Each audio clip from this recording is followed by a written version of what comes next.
અને તારીખ 24 સુધીમાં તો લગભગ ઉત્તર મધ્ય ગુજરાતના ઘણા ભાગોમાં વરસાદ થવાની શક્યતા રહેશે. ગુજરાતમાં અત્યારે અતિથી અતિભારે વરસાદ મોટાભાગના વિસ્તારોમાં પડી ગયો છે. સૌરાષ્ટ્ર અને દક્ષિણ ગુજરાતની હાલત ખરાબ છે. એ બધાની વચ્ચે હવામાન નિષ્ણાંતોનું એવું માનવું છે કે હજી પણ ગુજરાતમાં વધુ વરસાદ પડી શકે છે. ઉત્તર ગુજરાત અને મધ્ય ગુજરાતમાં જે વરસાદ બાકી રહ્યો છે ત્યાં વરસાદ પડશે.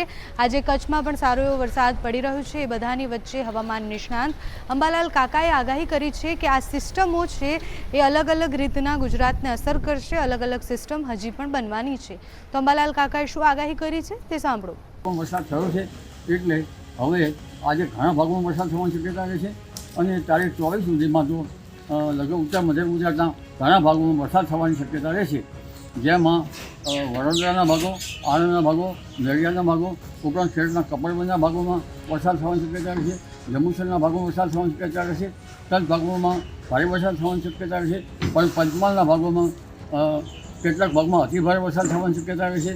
આ ઉપરાંત મહેસાણાના કેટલાક ભાગો, સમીહાટના કેટલાક ભાગોમાં પણ વરસાદ થવાની શક્યતા રહેશે. બનાસકાંઠાના કેટલાક ભાગોમાં વરસાદ નથી.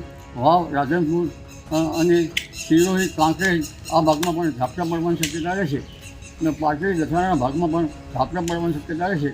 પરંતુ આ જે વહન જે છે એ ઘણા ભાગોમાં સારો વરસાદ લઈને આવી રહ્યો છે. આ ઉપરાંત સૌરાષ્ટ્રને જોઈએ તો જૂનાગઢ અને અમરેલીના ભાગોમાં ભારે વરસાદ થવાની શક્યતા રહેશે. સાબરમતીથી 2 કાંઠે વહે તો વરસાદ તો ધરોઈમાં પાણી વધારે પડતું આવે તો થઈ શકે, પણ આ વખતનું ચોમાસું નબળું છે. આમ છતાં સાબરમતી નદીમાં પાણીનો આવરો આવવાની શક્યતા રહેશે.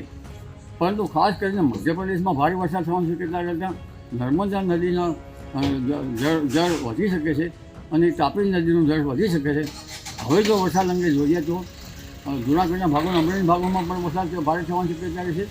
કચ્છના ભાગોમાં પણ ભારે વરસાદ થવાની શક્યતા રહેશે. પણ સૌરાષ્ટ્રના ભાગોમાં હવે ધીરે ધીરે વરસાદનું જોર ઘટશે.